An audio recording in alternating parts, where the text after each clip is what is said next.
Gunung Everest, yang dikenal dengan nama asli Sagarmatha di Nepal dan Kongloma di Tibet, merupakan puncak tertinggi di dunia dengan ketinggian 8.848,86 meter di atas permukaan laut.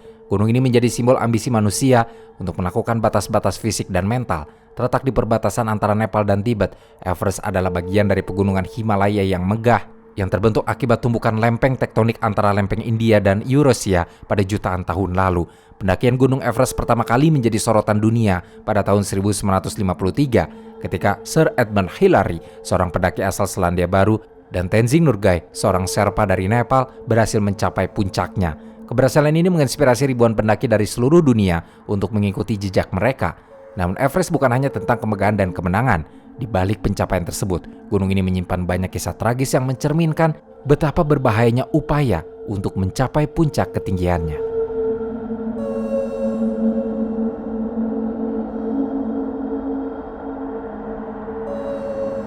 Faktanya hingga bulan Maret di tahun 2012, Everest baru didaki sebanyak 5.656 kali, namun sudah menghasilkan 223 kematian. Dan dari data terakhir pada tahun 2024, The Himalayan Database mencatat baru ada 7.269 orang berhasil sampai ke puncak dari 12.884 orang yang terdaftar mendaki gunung ini.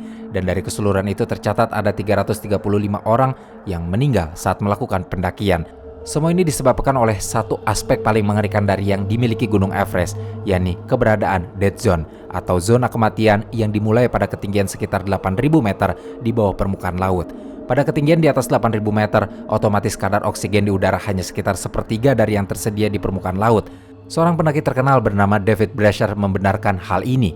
Menurut David, pendaki Everest akan mengalami kesulitan bernafas begitu sampai di zona kematian.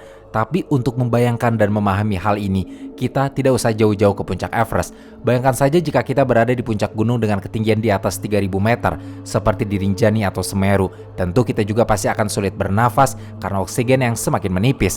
Dalam hal ini, sebuah penelitian mengatakan saat berada di ketinggian sekitar 3.657 meter di permukaan laut, kadar oksigen berkurang 40%. Sekarang bayangkan bagaimana kondisi oksigen di ketinggian 8.000 mdpl seperti puncak Everest. Untuk jalurnya sendiri, Gunung Everest memiliki medan pendakian yang sangat bervariasi, mulai dari jalur berbatu hingga es yang licin. Salah satu tantangan terbesar adalah melintasi Khumbu Icefall, sebuah area yang dipenuhi serak besar antara menara es yang bisa runtuh kapan saja. Saat melewati Khumbu Icefall, pendaki harus bergerak dengan hati-hati melalui tangga-tangga aluminium yang dipasang melintasi celah-celah es yang dalam. Selain itu, longsoran salju adalah ancaman serius lainnya. Dalam beberapa kasus, longsoran salju besar telah menelan seluruh kelompok pendaki, meninggalkan sedikit atau tidak ada kesempatan untuk selamat. Selain risiko fisik, Gunung Everest juga menuntut kekuatan mental yang luar biasa. Kekalahan ekstrim, rasa sakit yang terus-menerus, dan isolasi dapat menguras semangat pendaki. Banyak pendaki melaporkan mengalami puncak halusinasi di zona kematian, di mana otak yang kekurangan oksigen menciptakan ilusi atau penglihatan yang menyesatkan. Pendaki juga sering menghadapi dilema moral saat berada di gunung ini. Dalam beberapa kasus, pendaki harus memutuskan apakah akan membantu pendaki lain yang terluka atau melanjutkan perjalanan mereka sendiri. Keputusan semacam ini seringkali menentukan hidup dan mati seseorang. Dalam beberapa dekade terakhir, pendakian komersial di Everest telah meningkat pesat. Operator ekspedisi menawarkan pendakian bagi mereka yang sanggup membayar biaya tinggi, meskipun banyak dari mereka tidak memiliki pengalaman mendaki yang memadai. Akibatnya, terjadi kemacetan di jalur menuju puncak, terutama di musim pendakian. Pada tahun 2019, sebuah foto viral menunjukkan antrian panjang pendaki di jalur sempit menuju puncak, yang dikenal sebagai The Hillary Step.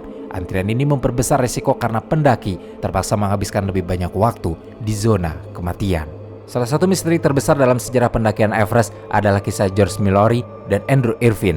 Jadi ceritanya pada tanggal 8 Juni di tahun 1924, kedua pendaki Inggris ini mencoba mencapai puncak Everest dalam ekspedisi ambisius yang didukung oleh British Mount Everest Expedition.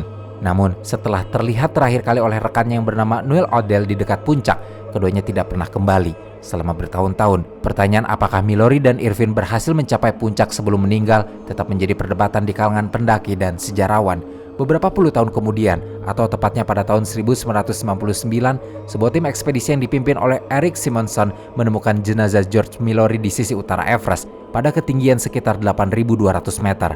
Namun yang mengesankan adalah bagaimana tubuh George terawetkan dengan baik oleh suhu dingin yang ekstrim di sana. Bahkan tali yang melili tubuh George masih utuh. Namun kamera yang diyakini dibawa oleh Mallory dan Irvin yang diharapkan dapat memberikan bukti apakah mereka berhasil mencapai puncak tidak pernah ditemukan. Selain itu, analisis terhadap tubuh George menunjukkan bahwa dirinya mungkin jatuh dan tewas akibat cedera parah. Namun terlepas dari itu semua, misteri tentang keberhasilan mereka tetap menjadi salah satu teka-teki terbesar dalam dunia pendakian hingga saat ini. Masuk ke tragedi lain ada pada apa yang disebut tragedi Badai 1996. Tragedi ini adalah salah satu insiden paling mematikan dalam sejarah Everest, sebab pada tragedi ini tercatat membuat 8 pendaki tewas dalam satu hari. Ceritanya pada bulan Mei di tahun 1996, dua ekspedisi besar yakni Adventure ke Sultan yang dipimpin oleh Rob Hall dan Mountain Madness yang dipimpin oleh Scott Fisher mengalami bencana ketika mereka mencoba turun dari puncak dalam badai salju yang tiba-tiba. Rob Hall, seorang pendaki berpengalaman dari Selandia Baru yang dikenal sebagai pemimpin yang sangat hati-hati dan penuh perhitungan. Namun entah bagaimana pada hari naas itu, Hall menghadapi keputusan sulit ketika klien yang bernama Doug Hansen kelelahan di dekat puncak dan tidak mampu turun. Hall memilih untuk tetap bersama Hansen meskipun mengetahui risiko besar yang dihadapinya. Hall terus berkomunikasi melalui radio dengan tim di bawah hingga akhirnya hipotermia merenggut nyawanya. Kata-kata terakhirnya yang menyayat hati adalah pesan untuk istrinya, Jane Arnott, yang sedang mengandung anak mereka. Kata-kata terakhir Hall yang terabadikan dalam buku Into Thin Air pada istrinya adalah, "I love you, sleep well, my sweetheart, please don't worry too much." Scott Fisher, pemimpin ekspedisi lainnya, juga menjadi korban pada tragedi badai ini. Fisher diketahui telah sakit sebelum pendakian, namun Fisher tetap melanjutkan perjalanan ke puncak. Dalam kondisi lemah, Fisher akhirnya tidak dapat kembali dengan selamat dan meninggal di dekat South Summit. Tragedi ini menjadi terkenal berkat buku Into Thin Air karya John Cracker yang terbit pada tahun 1997 yang mendokumentasikan insiden tersebut secara rinci. Tragedi badai 1996 pun kemudian memicu diskusi global tentang keselamatan, etika, dan profesionalisme dalam pendakian komersial, khususnya pendakian di Everest. Banyak pihak menyoroti perlunya perencanaan yang lebih baik dan pengendalian jumlah pendaki untuk mencegah tragedi. Di luar itu, tragedi lain yang terkenal dan terjadi di Everest adalah kematian David Sharp pada tahun 2006. Kematian David Sharp adalah salah satu peristiwa paling kontroversial dalam sejarah Everest. Sharp, seorang pendaki asal Inggris, mencoba mencapai puncak Everest secara solo tanpa dukungan dari pemandu atau Sherpa. Sharp membawa perlengkapan yang minim dan memutuskan untuk mendaki melalui jalur utara yang lebih terpencil. Ketika Sharp mencapai Green Boots, sebuah gua kecil yang dinamai dari jenazah pendaki India yang belakangan terungkap bernama Sewang Paljor, Sharp sudah dalam kondisi kritis. Sharp mengalami hipotermia dan kelelahan ekstrim. Lebih dari 40 pendaki melewatinya saat Sharp tergeletak tanpa daya. Banyak yang tidak menyadari kondisinya atau merasa tidak mampu memberikan bantuan tanpa membahayakan diri mereka sendiri. Atas insiden ini, dunia pendakian pun ramai kembali akan perdebatan sengit mengenai etika pendakian. Beberapa pendaki berpendapat bahwa dalam zona kematian, setiap individu harus memprioritaskan keselamatan mereka sendiri. Sementara yang lain menilai bahwa membiarkan seseorang meninggal tanpa memberikan bantuan adalah tindakan yang tidak manusiawi. Terlepas dari perdebatan itu, tetap saja bahwa kasus David Sharp menjadi pengingat betapa brutalnya kondisi di Everest, di mana bahkan nyawa seseorang bisa menjadi pengorbanan dalam mengejar puncak. Tragedi lain yang populer yang terjadi di Everest ada pada tahun 2014, yang mana Everest mengalami longsoran salju besar di Khumbu Icefall dan menewaskan 16 pemandu Sherpa. Longsoran ini terjadi ketika es dari lereng atas runtuh, menimbulkan kehancuran yang cepat dan tidak terduga. Sebagian besar korban adalah Sherpa yang sedang mempersiapkan jalur bagi pendaki. Tragedi ini menyoroti risiko besar yang dihadapi oleh komunitas Sherpa yang seringkali bekerja dalam kondisi paling berbahaya demi memastikan keberhasilan ekspedisi klien mereka. Setahun kemudian, pada bulan April di tahun 2015, gempa bumi besar dengan magnitudo 7,8 melanda Nepal, menyebabkan longsoran salju yang menghancurkan base camp Everest. Lebih dari 20 orang tewas, termasuk pendaki dan pemandu. Video dan foto dari tragedi ini yang tersebar di beberapa media menunjukkan skala kehancuran yang luar biasa, dengan tenda-tenda hancur dan korban terluka di mana-mana. Gempa ini tidak hanya menjadi salah satu bencana alam terbesar di Nepal, tetapi juga mengubah wajah pendakian Everest untuk beberapa waktu. Masuk ke cerita lain adalah apa yang terjadi pada Willie Stick yang dikenal sebagai Swiss Machine. Jauh sebelum apa yang menimpa Willie Stick memang sudah dikenal sebagai salah satu pendaki paling terkenal dan dihormati di dunia. Stick memiliki reputasi sebagai pendaki yang sangat cepat dan tangguh dengan banyak rekor mendaki solo di jalur-jalur sulit. Tercatat, Willie Stick pernah meraih penghargaan Puelet d'Or sebanyak 2 kali, pada tahun 2009 dan tahun 2014. Untuk tambahan informasi, Violet d'Or adalah penghargaan tahunan yang diberikan kepada para pendaki gunung di seluruh dunia oleh majalah Prancis, Montagnes, dan The Groupe de Haute Montagne sejak tahun 1991. Dan setahun berselang setelah mendapatkan Violet d'Or, pada tahun 2015, Yoristic mendapat penghargaan National Geographic Adventure of the Year. Namun pada bulan April di tahun 2017, tragedi terjadi saat Stick melakukan aklimatisasi untuk proyek ambisiusnya, yakni mendaki Everest dan Lhotse tanpa oksigen tambahan dalam satu perjalanan. Saat mencoba mendaki jalur baru di sisi barat Everest, Stick tergelincir dan jatuh hingga tewas di ketinggian sekitar 7.600 meter. Jenazahnya ditemukan oleh tim penyelamat dan dievakuasi ke Kathmandu. Kematian Stick mengejutkan komunitas pendakian global karena Stick dianggap sebagai salah satu pendaki terbaik dengan pengalaman yang luar biasa. Tragedi ini pun kemudian menyoroti bahwa bahkan pendaki paling berpengalaman pun tidak kebal terhadap risiko di gunung. Banyak yang berspekulasi bahwa ambisi Stick untuk terus mendorong batas kemampuannya mungkin telah berkontribusi pada kecelakaan fatal tersebut.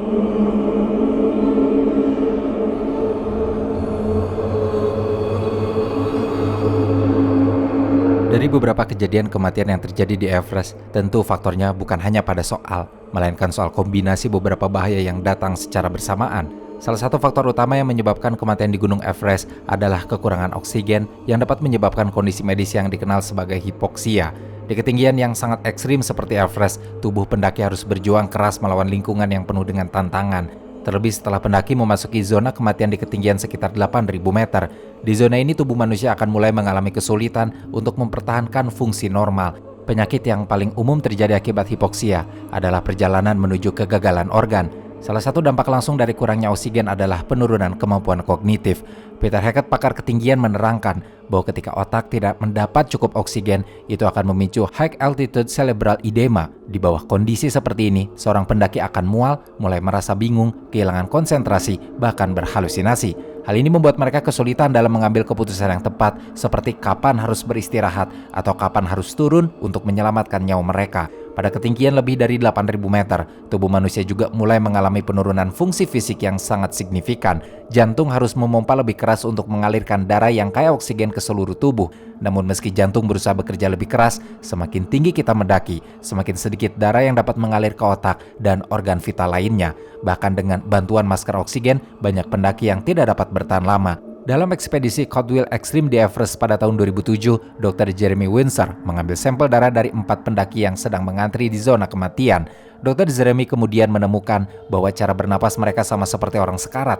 Ketika jumlah oksigen dalam darah anjlok, detak jantung akan melonjak sampai 140 detak per menit. Kondisi ini akan meningkatkan risiko serangan jantung. Selain itu, Dr. John Bingham, seorang pakar fisiologi yang telah meneliti pendaki di ketinggian ekstrim, menyatakan bahwa pada ketinggian lebih dari 8.000 meter, bahkan penggunaan oksigen tambahan tidak menjamin keselamatan sepenuhnya. Penggunaan oksigen tersebut justru hanya membantu tubuh untuk sedikit lebih lama bertahan, namun tidak dapat mengatasi semua masalah fisiologis yang terjadi.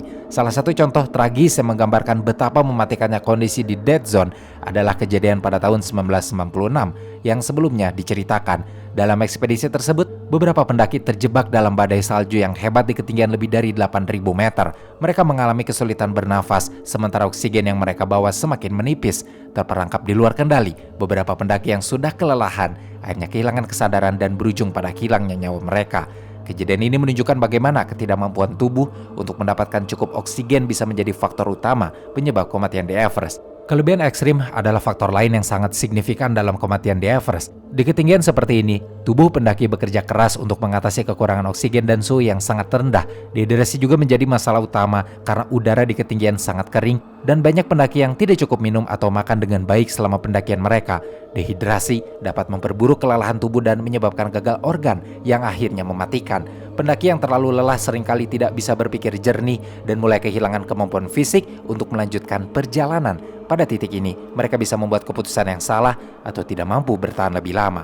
The Himalayan Database juga mencatat bahwa banyak pendaki yang terjebak atau meninggal karena kelelahan yang berlebihan setelah berjam-jam atau berhari-hari mendaki tanpa cukup istirahat. Kondisi lain yang tidak kalah mematikan adalah hipotermia, yaitu penurunan suhu tubuh yang drastis di bawah 35 derajat Celcius. Di ketinggian lebih dari 8.000 meter, suhu bisa turun sangat rendah, bahkan hingga minus 40 derajat Celcius, atau lebih rendah lagi. Angin kencang yang berembus membuat suhu terasa jauh lebih dingin, sehingga tubuh pendaki rentan terkena hipotermia dalam waktu yang singkat. Hipotermia bisa menyebabkan tubuh kehilangan kemampuan untuk mengatur suhu internalnya. Hal ini dapat menyebabkan kegagalan organ dan bahkan kematian. Sejumlah penelitian telah menunjukkan bahwa pada ketinggian di atas 8.000 meter, gangguan mental seperti kebingungan, kecemasan, hingga keputusasaan semakin umum terjadi.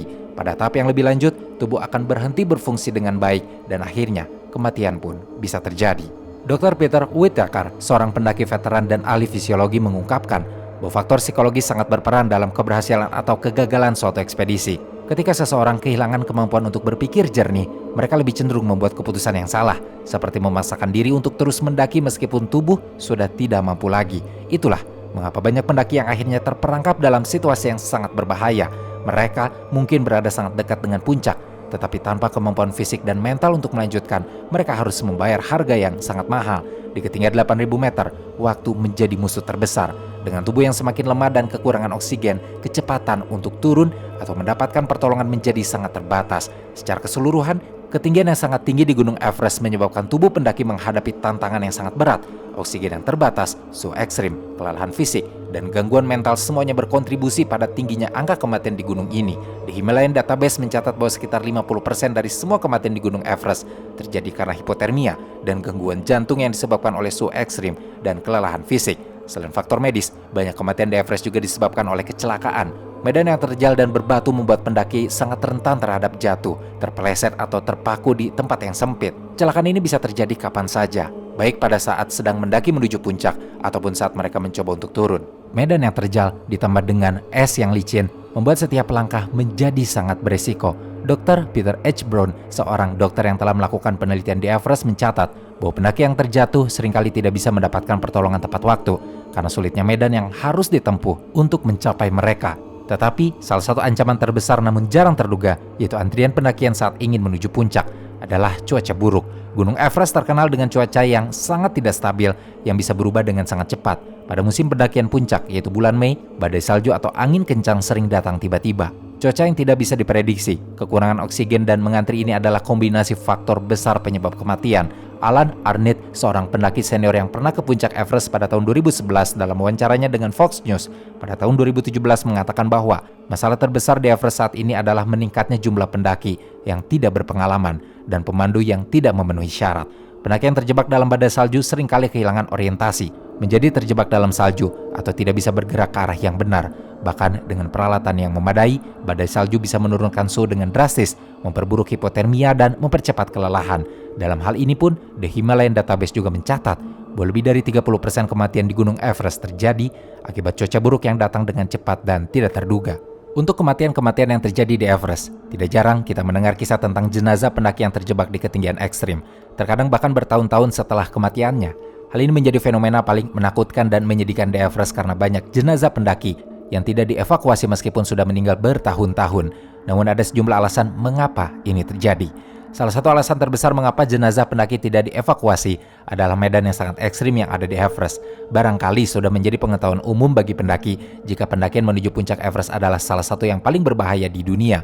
Bagaimana tidak, Everest memiliki medan yang terjal, penuh es, salju, dan bebatuan tajam. Dan jalur yang harus ditempuh pun sangat sempit dan terkadang hampir mustahil untuk dilalui bahkan untuk pendaki yang masih hidup, apalagi untuk mereka yang sudah mati.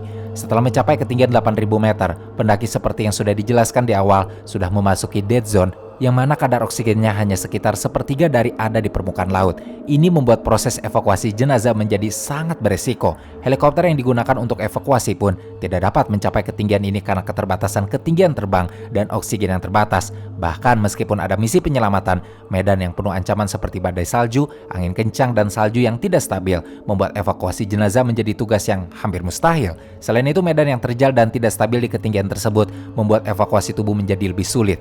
Untuk membawa jenazah ke bawah gunung, para penyelamat atau pendaki harus menavigasi medan yang sangat berbahaya, yang bisa berakibat fatal jika mereka tidak berhati-hati. Kekurangan oksigen, ketegangan fisik, serta risiko jatuh atau terperangkap menjadikan evakuasi jenazah sangat beresiko dan memerlukan upaya yang sangat besar dan sulit untuk dilakukan. Namun, selain faktor kesulitan karena faktor cuaca, ketinggian, dan medan, evakuasi jenazah di Everest juga memerlukan biaya yang sangat besar. Sebuah operasi evakuasi bisa menghabiskan biaya hingga puluhan ribu dolar Amerika yang mencakup biaya untuk pendaki profesional, perlengkapan pendakian, serta pesawat helikopter untuk membawa jenazah turun, dan itu pun jika cuaca memungkinkan. Selain itu, biaya tambahan akan muncul jika dilakukan selama musim hujan atau badai yang seringkali menambah kesulitan logistik. Reuters dan BBC melaporkan bahwa biaya penyelamatan atau evakuasi jenazah dari Gunung Everest dapat mencapai lebih dari 30.000 US dollar atau bahkan bisa mencapai hingga 1,1 miliar rupiah. Dalam banyak kasus, keluarga atau pihak yang berkepentingan memilih untuk tidak membayar biaya yang sangat besar ini, mengingat banyaknya risiko yang terlibat dalam evakuasi. Salah satu contoh yang paling terkenal adalah jenazah yang dikenal sebagai Green Boots yang meninggal pada tahun 1996 di ketinggian 8.500 meter.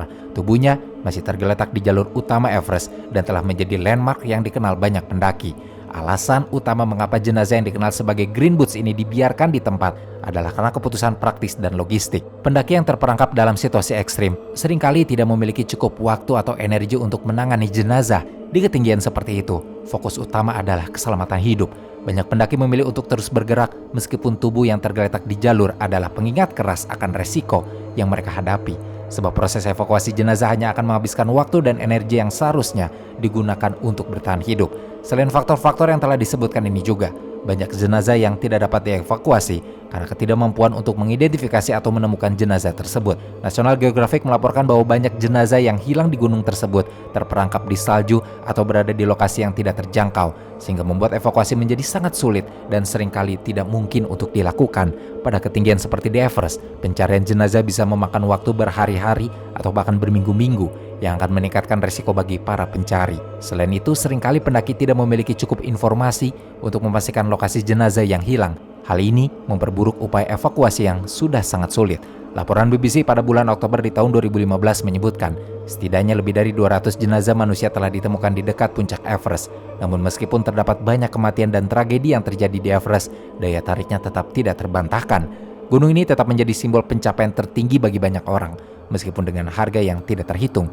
Bahkan tak jarang bayarannya adalah nyawa itu sendiri.